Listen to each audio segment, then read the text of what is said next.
Hey guys and welcome back to best car picks. 2017 starting ഒരു January ഫെബ്രുവരി ആ ഒരു സമയത്താണ് സുസുക്കി അവരുടെ ഇഗ്നിസ് എന്ന് പറഞ്ഞ ഒരു കോമ്പാക്ട് ക്രോസ് ഓവർ SUV എന്നപ്പോൾ വിളിക്കാത്ത ഹാച്ച് ബാക്ക് എന്ന് വിളിച്ചുകൊണ്ടിരുന്ന വണ്ടി ലോഞ്ച് ചെയ്ത്. ഇത് 2016 റിഡ്സ് നിർത്തിയിട്ട് അതിൻ്റെ ഒരു റീപ്ലേസ്മെൻറ്റ് പോലെയായിരുന്നു അവർ ഇറക്കിയത്. ഈവൻ ദോ ഇന്റർനാഷണലി ഈ വണ്ടി റിഡ്സിൻ്റെ റീപ്ലേസ്മെൻ്റ് അല്ല. റിഡ്സ് എന്ന് പറഞ്ഞാൽ അങ്ങ് ജപ്പാനിലും യൂറോപ്പിലെല്ലാം സ്പ്ലാഷ് എന്ന് പറഞ്ഞ വേറൊരു വണ്ടിയായിരുന്നു, ആൻഡ് ഇഗ്നിസ് വേറൊരു വണ്ടിയായിരുന്നു. സോ ടെക്നിക്കലി ഇത് അതിൻ്റെ പ്രോപ്പർ റീപ്ലേസ്മെൻ്റ് അല്ല, പക്ഷെ എന്നാലും രണ്ടും അത്യാവശ്യം ക്വാക്കി ആയിട്ടുള്ള കുറച്ച് ഡിഫറൻ്റ് ആയിട്ടുള്ള ഒരു റിയർ ഡിസൈനൊക്കെയുള്ള വണ്ടികളായിരുന്നു. റിഡ്സ് ആദ്യം വന്ന സമയത്ത് എല്ലാവർക്കും ഇഷ്ടപ്പെടായിരുന്നു എൻ്റെ റിയർ ഡിസൈനാണ്. ഇഗ്നിസ് വന്നപ്പോഴും എല്ലാവർക്കും ഇഷ്ടപ്പെടായിരുന്നു ഈ വണ്ടിയുടെ റിയർ ഡിസൈൻ തന്നെയായിരുന്നു. കുറച്ച് ഓക്കോർഡായിരുന്നു ഒരു വേറൊരു കണ്ണിൽ നമ്മൾ നോക്കിക്കഴിഞ്ഞാൽ. പക്ഷേ വേറൊരു കണ്ണിൽ നിന്ന് നോക്കിക്കഴിഞ്ഞാൽ കുറച്ച് കോക്കി ആയിട്ടുള്ള അത്യാവശ്യം മോഡേൺ ആയിട്ടുള്ളൊരു വണ്ടിയായിട്ടും ചിലപ്പോൾ നമുക്ക് തോന്നും. സോ അങ്ങനെ രണ്ട് പെർസ്പെക്റ്റീവിൽ ആലോചിച്ചുകൊണ്ടിരുന്ന ആൾക്കാരുണ്ടായിരുന്നു. അതുകൊണ്ടായിരിക്കണം ഈ വണ്ടിക്ക് അത്ര നല്ലൊരു റിസപ്ഷൻ ഇനീഷ്യലി കിട്ടാതിരുന്നത്. എന്തായാലും ഇപ്പോൾ അവർ ഈ വാഹനം നിർത്തിയിട്ടുണ്ട്, ആൻഡ് അതിന് കുറച്ചധികം റീസൺസ് ഉണ്ട്. ഇതിന് പകരമായിട്ട് വേറൊരു വണ്ടി വരുന്നുണ്ട്, അതിനെപ്പറ്റി ഞാൻ പറയാം. പക്ഷെ എന്തായാലും അതിനെപ്പറ്റി പറയുന്നതിന് മുന്നേ ഈ വണ്ടിയുടെ സെയിൽസ് നിങ്ങൾ കാണണം. നമുക്ക് കേരളത്തിൽ അത്യാവശ്യം ഇഗ്നിസ് കാണാൻ പറ്റും, പക്ഷേ മൊത്തത്തിൽ ഓൾ ഇന്ത്യ സെയിൽസ് എടുക്കുന്ന സമയത്ത് ഈ വണ്ടി അത്ര ഒരു ഭയങ്കര ടോപ്പ് പൊസിഷനിലല്ല നിൽക്കുന്നത് സെയിൽസിൻ്റെ കാര്യത്തിൽ. പ്രത്യേകിച്ച് മാരുതിയുടെ തന്നെ ബാക്കി വണ്ടികൾ വെച്ച് കമ്പയർ ചെയ്യുമ്പം അവിടെയാണ് പ്രശ്നം വരുന്നത്. നമ്മൾ മാരുതിയുടെ വണ്ടികൾ വെച്ച് കമ്പയർ ചെയ്യണം. ഇത് ഇറങ്ങിയ സമയത്ത്, അതായത് 2017 ഈ വണ്ടിക്ക് നല്ല സെയിൽ ഉണ്ടായിരുന്നു. 2018 അപ്പോഴും അധികം കുറയാത്ത സെയിൽ ഉണ്ടായിരുന്നു, 40,000 മുകളിലായിട്ടുണ്ടായിരുന്നു. പക്ഷെ അത് കഴിഞ്ഞ് പിന്നെ 19 വന്നു, 20 പിന്നെ കോവിഡ് വന്നു. അങ്ങനെയൊക്കെ ആയിട്ട് തന്നെ സെയിൽ പതുക്കെ കുറയാൻ തുടങ്ങി. 2020 ഈ വാഹനത്തിന് ഒരു ഫേസ് ലിഫ്റ്റ് വരുന്നത്. നമ്മളിപ്പോൾ കാണുന്ന ഇഗ്നിസ് വരുന്നത് 2020 സ്റ്റാർട്ടിങ്ങിലാണ്. BS6 ആക്കി അവർ ഹെഡ്ലൈറ്റിൻ്റെ മറ്റേ ഗ്രില്ലും പിന്നെ ബമ്പർ അങ്ങനെ കുറച്ച് ചേഞ്ചസ് ഒക്കെ വരുത്തി. പിന്നെ വണ്ടി ഒരു ക്രോസ് ഓവർ SUV എന്നുള്ള ടാഗ് ലൈനും കൊടുത്തു. ഹാച്ച് ബാക്ക് എന്നുകൊണ്ട് വിളിച്ചുകൊണ്ടിരുന്ന ഒരു പേര് മാറ്റി. അങ്ങനെ 2022 നമ്മുടെ കോവിഡിൻ്റെ പ്രശ്നങ്ങളെല്ലാം കഴിഞ്ഞ് ഫേസ് ലിഫ്റ്റ് ഇഗ്നിസ് വന്ന് അങ്ങനെ മൊത്തത്തിൽ ആ ഒരു വർഷത്തിലാണ് ഈ വാഹനത്തിന് ഇതിൻ്റെ എൻറ്റയർ കരിയറിൽ എൻറ്റയർ ലോഞ്ച് ടൈം ലൈനിൽ ഏറ്റവും കൂടുതൽ സെയിൽ കിട്ടിയ വർഷം. 51,176 വാഹനങ്ങൾ സെയിലാണ് മാക്സിമം കിട്ടിയിരിക്കുന്നത്. അത് കഴിഞ്ഞ് പിന്നെ നമ്മൾ എല്ലാ കൊല്ലം എടുക്കുകയാണെങ്കിൽ സെയിൽ നന്നായിട്ട് കുറഞ്ഞു വരികയാണ്. 38,000 23 വിറ്റത്. 24, 25, 26,000, 27,000 ആയിട്ടാണ് അവർ വിറ്റിരിക്കുന്നത്. സോ ഇതിൻ്റെയൊക്കെ ഭാഗമായിട്ട് തന്നെ അവർക്ക് ഈ വണ്ടീനെയും കണ്ടിന്യൂ ചെയ്യുന്നതിൽ വലിയ കാര്യമില്ല എന്ന് തോന്നി. സോ ഇതിൻ്റെ ആവറേജ് മന്ത്ലി സെയിൽ നമ്മൾ എടുക്കുകയാണെങ്കിൽ ഏകദേശം 2,000 to 3,000 ഇടയിലാണ് വരുന്നത്. പക്ഷേ അതേസമയം നമ്മളിതിൻ്റെ കോമ്പറ്റീഷനായ കോമ്പറ്റീഷനല്ല, മാരുതിയുടെ തന്നെ സ്വന്തം വണ്ടികളായിട്ടുള്ള സ്വിഫ്റ്റ് ആയിക്കോട്ടെ, ബലെനോ ആയിക്കോട്ടെ, അല്ലെങ്കിൽ ഏകദേശം സെയിം പ്രൈസിലാണ് നമുക്കിപ്പോഴും വാഗണാർ കിട്ടുന്നത്. അതിൻ്റെയൊക്കെ സെയിൽസ് എടുക്കുകയാണെങ്കിൽ എങ്ങനെ പോയാലും ഒരു 12,000 to 18,000 ഇടയിലാണ് വരുന്നത്. 18,000 20,000 അടുത്ത് വരെയൊക്കെ ഈ മൂന്ന് വണ്ടികൾക്ക് ചില മാസങ്ങളിൽ സെയിൽസ് പോകാറുണ്ട്. പക്ഷേ ഇഗ്നിസ് ഇതുവരെ 5,000 ക്രോസ് ചെയ്തിട്ട് ഞാൻ കണ്ടിട്ടില്ല. സോ അങ്ങനെയാണ് ഈ വണ്ടിയുടെ ഒരു പ്രശ്നം അവിടെ തുടങ്ങുന്നത് മാരുതിയുടെ ഒരു കേസിൽ. കാരണം ഇവർക്ക് എപ്പോഴും വണ്ടികൾ കൂടുതൽ ബൾക്കായിട്ട് പ്രൊഡ്യൂസ് ചെയ്യുക, ഒരു 5,000 10,000 വെച്ചെങ്കിലും വിൽക്കുക. അപ്പോഴാണ് മാക്സിമം പ്രോഫിറ്റ് ഉണ്ടാക്കാൻ പറ്റുന്നത്. കാരണം ഇത്രയും വലിയൊരു പ്രൊഡക്ഷൻ ഫെസിലിറ്റി ഉണ്ട്. ഇന്ത്യയിൽ തന്നെ ഏറ്റവും കൂടുതൽ വണ്ടികൾ വിൽക്കുന്ന കമ്പനിയും അതുപോലെ ഏറ്റവും കൂടുതൽ മാനുഫാക്ചറിങ് കപ്പാസിറ്റി ഉള്ള കമ്പനിയും മാരുതി സുസുക്കിയാണ്. ആ ഒരു പോയിന്റ് ഓഫ് വ്യൂവിൽ നോക്കുമ്പോൾ കഴിഞ്ഞ 6 മാസത്തെ വണ്ടിയുടെ സെയിൽ എടുക്കുകയാണെങ്കിൽ 2,600 ആയിരുന്നു ഒക്ടോബർ കഴിഞ്ഞ വർഷം. അത് കഴിഞ്ഞ് തന്നെ നമ്മളിങ്ങനെ മുന്നോട്ടേക്ക് വരുമ്പോൾ ഇതിൻ്റെ സെയിൽ ഇങ്ങനെ കുറഞ്ഞു വരികയാണ്. ഫെബ്രുവരിയിൽ 1,800 അതുപോലെ കഴിഞ്ഞ മാസം അതായത് മാർച്ചിൽ 1,250 വാഹനങ്ങളുടെ സെയിൽ മാത്രമേ കിട്ടിയിട്ടുണ്ടായിരുന്നുള്ളൂ. സോ അങ്ങനെ പിന്നെയും കുറഞ്ഞു വരാൻ തുടങ്ങിയത്. സത്യം പറഞ്ഞ ഒരു അപ്ഡേറ്റ് കൊടുത്തിട്ട് ഈ വണ്ടി ഒന്ന് മോഡേൺ ആക്കിയാൽ തീരാവുന്ന പ്രശ്നമേ ഉണ്ടായിരുന്നുള്ളൂ. പക്ഷേ ഇത് ഇൻ്റർനാഷണലിയും ഇതുവരെ ജനറേഷൻ അപ്ഡേറ്റ് ഒന്നും വന്നിട്ടില്ല. അതുകൊണ്ട് ഇവർ മാറ്റാനാണെങ്കിൽ ഇന്ത്യക്ക് വേണ്ടി മാത്രമായിട്ട് മാറ്റേണ്ടി വരും. അങ്ങനെ മാറ്റുന്നത് സുസുക്കിയുടെ ഒരു ടൈപ്പ് അല്ലല്ലോ. കാരണം അവർക്ക് ഇനി ഇത് മാറ്റിയിട്ട് പിന്നെയും ഇതിനത്ര സെയിൽ ഇമ്പ്രൂവ് ആയില്ല എന്നുണ്ടെങ്കിൽ അത്രയും റിസർച്ചിൻ്റെ ഒരു പൈസ പോയി. പിന്നെ അവർ വെറുതെ ഇന്ത്യക്ക് വേണ്ടി വണ്ടി ഡെവലപ്പ് ചെയ്തു എന്നുള്ളതിൻ്റെ ഒരു ഇത് പോയി.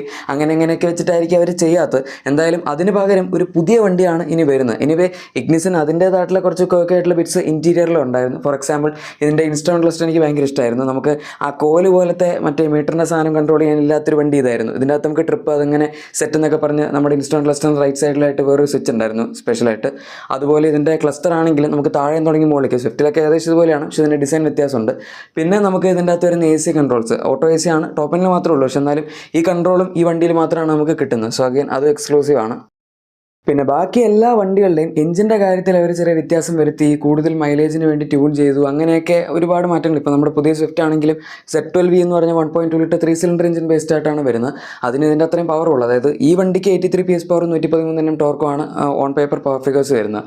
അത് നമ്മുടെ ഡ്യുവൽ ജെറ്റ് വണ്ടിയുണ്ട്. ഇപ്പോൾ സ്വിഫ്റ്റ്, വാഗണാർ, ബലെനോ എല്ലാത്തിലും അവർ ഇതിൻ്റെ തന്നെ ഡ്യുവൽ ജെറ്റ് വേർഷനാണ് ഉപയോഗിക്കുന്നത്. അതിന് ഓൺ പേപ്പർ 90 PS പവറും 114 113 Nm ടോർക്കും ഒക്കെ തന്നെയാണ് വരുന്നത്. പക്ഷേ പവർ ഡെലിവറിയുടെ കാര്യത്തിൽ അവർ ഡ്യുവൽ ഇഞ്ചക്ടർ പെർ സിലിണ്ടർ കൊടുത്തു എന്നുള്ളത് കൂടുതൽ ഫ്യൂൽ എഫിഷ്യൻസിക്ക് വേണ്ടിയാണ്. സോ ഇതിൻ്റെ അത്രയും ഒരു റോ നേച്ചർ അല്ല നമുക്ക് ഇപ്പോൾ കിട്ടുന്ന ഈ ഒരു 1.2 4 സിലിണ്ടർ എഞ്ചിൻ ആണെങ്കിൽ പോലും അത് ഇഗ്നിസ് വെച്ച് കമ്പയർ ചെയ്യുമ്പോൾ ഉള്ളത്. ഇഗ്നിസിൽ അവർ പഴയ സെയിം ടെക്നോളജി ഉള്ള K12 M എന്ന് പറഞ്ഞ സീരീസിലുള്ള എഞ്ചിനാണ് ഉപയോഗിച്ചുകൊണ്ടിരുന്നത്. പക്ഷേ അതേസമയം ബാക്കി 4 സിലിണ്ടർ വണ്ടികളാണെങ്കിൽ പോലും നമുക്ക് K12 N എന്ന് പറഞ്ഞിട്ടുള്ള ഡ്യുവൽ ജെറ്റ് എഞ്ചിനായിരുന്നു കിട്ടിക്കൊണ്ടിരുന്നത്. അതാണ് അതിൻ്റെ വ്യത്യാസം. സോ ഈ വണ്ടി കുറച്ചും കൂടെ ഫ്രീ റവിങ് ആയിരുന്നു, കുറച്ചും കൂടെ ഈവൻ ദോ ഇതിന് ഫ്രീ റവിങ് നേച്ചറും അത്യാവശ്യം പവറും ഒക്കെ ഉണ്ടായിരുന്നെങ്കിൽ പോലും മൈലേജിൻ്റെ കാര്യത്തിലും വേറെ വലിയ കോംപ്രമൈസ് ഒന്നും ഇല്ല. നമുക്കൊരു 10-20 കിലോമീറ്റർ മൈലേജ് ഒക്കെ ഹൈവേയിൽ മാന്യമായിട്ടൊക്കെ ഓടിച്ചു വേണമെങ്കിൽ ഈ വണ്ടിക്കും കിട്ടും. അതുകൊണ്ട് മൈലേജ് ഭയങ്കര വലിയ കോംപ്രമൈസ് ഒന്നും പറയാനില്ല. പിന്നെ അവർ മൈലേജ് എന്ന് പറഞ്ഞ് ഇപ്പോൾ ഇറക്കുന്ന വണ്ടികൾക്കൊന്നും മൈലേജ് കിട്ടുന്നില്ല എന്നുള്ളതാണ് ബാക്കിയുള്ളവർ പറയുന്നൊരു കംപ്ലയിൻറ്റ്. ഇനിയിപ്പോൾ അതാണ് ആ ഒരു എഞ്ചിൻ്റെ കേസുള്ളത്. പിന്നെ പണ്ടതിന് ഡീസൽ ഉണ്ടായിരുന്നു, 1-2 വർഷമൊക്കെ ഡീസൽ വന്നിട്ടുള്ളൂ. നമ്മുടെ 1.3 DDIs ആണ്. അത് അധികം ആൾക്കാർ ഈ വണ്ടിയിൽ വാങ്ങാത്തതുകൊണ്ട് അവർ നിർത്തി. ഇതിനകത്ത് കൂടുതൽ ആൾക്കാരും പെട്രോളാണ് പ്രിഫർ ചെയ്തുകൊണ്ടിരുന്നത്. കാരണം ഒരു ലൈറ്റ് 850 kg വെയിറ്റേ ഉള്ളൂ, 83 PS പവർ ഉണ്ട്, ഓൾമോസ്റ്റ് 96-97 bhp എടുത്ത് നമുക്ക് പവർ ടു വെയിറ്റ് റേഷ്യോ വരുന്നുണ്ട്. സോ മൊത്തത്തിൽ അത്യാവശ്യം നല്ല light and peppy little hatch back ആയിരുന്നത്. പിന്നെ നമുക്കിനി പറയാനുള്ളത് ഇതിൻ്റെ റീപ്ലേസ്മെൻറ്റ് വണ്ടിയെ പറ്റിയാണ്. Y43 എന്ന് പറഞ്ഞ കോഡ് നെയിമുള്ള ഒരു SUV ആണ് അവർ ഈ വാഹനത്തെ വെച്ച് റീപ്ലേസ് ചെയ്യാൻ പോകുന്നത്. ഇപ്പോൾ ജസ്റ്റ് കോഡ് നെയിം മാത്രമേ വന്നിട്ടുള്ളൂ. പക്ഷേ എന്തായാലും നമ്മുടെ ഫ്രോങ്സിൻ്റെ താഴത്തായിട്ടായിരിക്കും അതിൻ്റെ പൊസിഷനിങ് വരുന്നത്. ആൻഡ് നമ്മുടെ പഞ്ച് എക്സ്റ്റർ പോലുള്ള വാഹനങ്ങളായിട്ടൊക്കെ ആയിരിക്കും അത് റൈവൽ ചെയ്യാൻ പോകുന്നത് എന്നുള്ള കാര്യം നമുക്കറിയാം. ഇത് 2026 അവസാനം അല്ലെങ്കിൽ 2027 സ്റ്റാർട്ടിംഗ് ഒക്കെ ആകുമ്പോഴേക്കുമാണ് അവരിവിടെ ഇറക്കാൻ ഉദ്ദേശിക്കുന്നത്. ആൻഡ് ഇതെന്തായാലും വേറെ പേരിലേ വരുള്ളൂ. ഇഗ്നിസ് എന്ന് പറഞ്ഞ പേരിൽ വരാനുള്ള സാധ്യത വളരെ കുറവാണ്. കാരണം അവർക്ക് ഇവിടെ ഇത് അത്ര ഭയങ്കര പോപ്പുലർ ആയിട്ടുള്ളൊരു വണ്ടിയല്ലല്ലോ സ്വിഫ്റ്റ് പോലെയൊക്കെ. സ്വിഫ്റ്റ് പോലെ ഈ വണ്ടി പോപ്പുലർ ആയിരുന്നെങ്കിൽ ഉറപ്പായിട്ടും അവർ ഈ വണ്ടിക്ക് പ്രോപ്പറായിട്ട് അപ്ഡേറ്റ്സ് കൊടുത്തേനെ. ഈ വണ്ടി 2017 ഇറങ്ങിയിട്ട് ഇപ്പോൾ 9 കൊല്ലമായി. എന്നിട്ടും ഇതിന് പ്രോപ്പറായിട്ട് ആകെപ്പാട് 2020 വന്ന വളരെ മൈനർ ആയിട്ടുള്ളൊരു ഫേസ് ലിഫ്റ്റ് അല്ലാതെ വേറെ കാര്യമായിട്ടുള്ള ചേഞ്ചസ് ഒന്നും കിട്ടിയിട്ടില്ല. പക്ഷേ അതേസമയം ഇതിൻ്റെ സെയിം സെഗ്മെൻറ്റുള്ള വണ്ടി തന്നെയാണ് പഞ്ച്. അത് 2021 ഇറങ്ങിയത്. പക്ഷേ അതിനിപ്പോൾ തന്നെ ഒരു മേജർ ഫേസ് ലിഫ്റ്റ് കിട്ടി, ഇവർ ഡിസൈനൊക്കെ കുറേ മാറ്റി, EV വന്നു, അങ്ങനെ ഒരുപാട് ചേഞ്ചസ് വന്നു. ഈ വണ്ടിക്ക് അങ്ങനെ പ്രത്യേകിച്ചും ചെയ്തിട്ടില്ല. അതും കൂടിയാണ് ഈ വണ്ടി ഫെയിൽ ആവാൻ, ഓർ ഫെയിൽ എന്ന് ആക്ച്വലി പറയാൻ പറ്റില്ല. സംഭവം നമ്മൾ വേറൊരു രീതിയിൽ നോക്കുകയാണെങ്കിൽ ഈ 2000 വെച്ചൊക്കെ സെയിൽ വരുന്ന വേറെ ഇഷ്ടംപോലെ വണ്ടികൾ, ഓർ 2000-3000 പോലും സെയിൽ കിട്ടാത്ത ഒരു ഹോൾ കമ്പനി തന്നെ നമുക്കിവിടെ ഉണ്ടാവാം. പക്ഷേ അവർക്ക് ഇപ്പോഴും സസ്റ്റെയിൻ ചെയ്യുന്നുണ്ട്. പിന്നെ എന്തിനാണ് ഇവർ 2000 വെച്ചൊക്കെ വിൽക്കുന്ന ഈ വണ്ടി നിർത്തിയത് എന്ന് നമുക്ക് ചോദിക്കാം. പക്ഷേ ആ സംഭവമെല്ലാം നമുക്ക് ആ ഒരു മാസ് മാർക്കറ്റ് സെയിൽസിൻ്റെ ഒരു ഫിഗറിലോട്ട് വരുമ്പോഴാണ് പ്രശ്നം വരുന്നത്.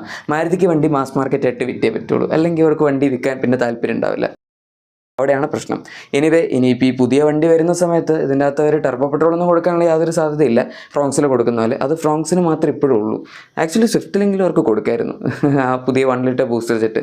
പുതിയതല്ല, പഴയ നമ്മുടെ ബലെനോ ആർസിലൊക്കെ ഉണ്ടായിരുന്നതാണ്. ഇപ്പോൾ പക്ഷേ ഡ്യുവൽ ജെറ്റ് എഞ്ചിൻ വെച്ചാണ് വരുന്നത്.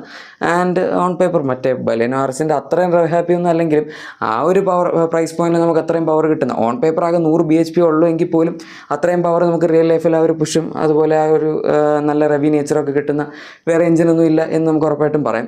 1 ലിറ്റർ TSI ഉണ്ട്, പക്ഷേ സ്റ്റിൽ ഫ്രോങ്സ് നമ്മുടെ കയ്യിലേക്ക് 1 ലിറ്ററിനൊക്കെ കുറച്ചുകൂടെ ഫാസ്റ്റാണ്. എനിവേ ഞാൻ പറയാമെന്ന് ഒരു പുതിയ SUV മിക്കവാറും സ്വിഫ്റ്റിലുള്ള Z12 V3 സിലിണ്ടർ എഞ്ചിനൊക്കെ തന്നെ വെച്ച് കൊടുക്കുമായിരിക്കും. മൈലേജൊക്കെ വേണമല്ലോ. എന്താണെന്ന് നമുക്ക് കണ്ടറിയാം. ടെസ്റ്റിംഗ് ഇതുവരെ തുടങ്ങിയിട്ടില്ല. ഈ വർഷം കുറച്ചൊക്കെ കഴിയുമ്പോൾ തന്നെ തുടങ്ങുമായിരിക്കും. എന്താണ് നിങ്ങൾക്ക് ഇതിലുള്ള അഭിപ്രായം എന്ന് താഴെ കമൻസിൽ പറയാം. പിന്നെ നിങ്ങളുടെ എക്സിസ്റ്റിംഗ് വാഹനത്തിന് എന്തെങ്കിലും ആക്സറീസ് ക്ലീൻ പ്രോഡക്ട്സ് ഒക്കെ വേണമെങ്കിൽ നമ്മുടെ പ്രൊഡക്ട്സ് ടാഗ് അല്ലെങ്കിൽ ഡിസ്ക്രിപ്ഷൻ ഉറപ്പായിട്ടും ചെക്കൗട്ട് ചെയ്യുക. വീഡിയോ ഇഷ്ടപ്പെട്ടെങ്കിൽ തീർച്ചയായും ലൈക്കും സബ്സ്ക്രൈബും ഷെയർ ഒക്കെ ചെയ്ത് നമ്മൾ സപ്പോർട്ട് ചെയ്യാൻ മറക്കണ്ട. നമുക്ക് മറ്റൊരു വീഡിയോയിൽ കാണാം. അതുവരെ thank you for watching my video and good bye.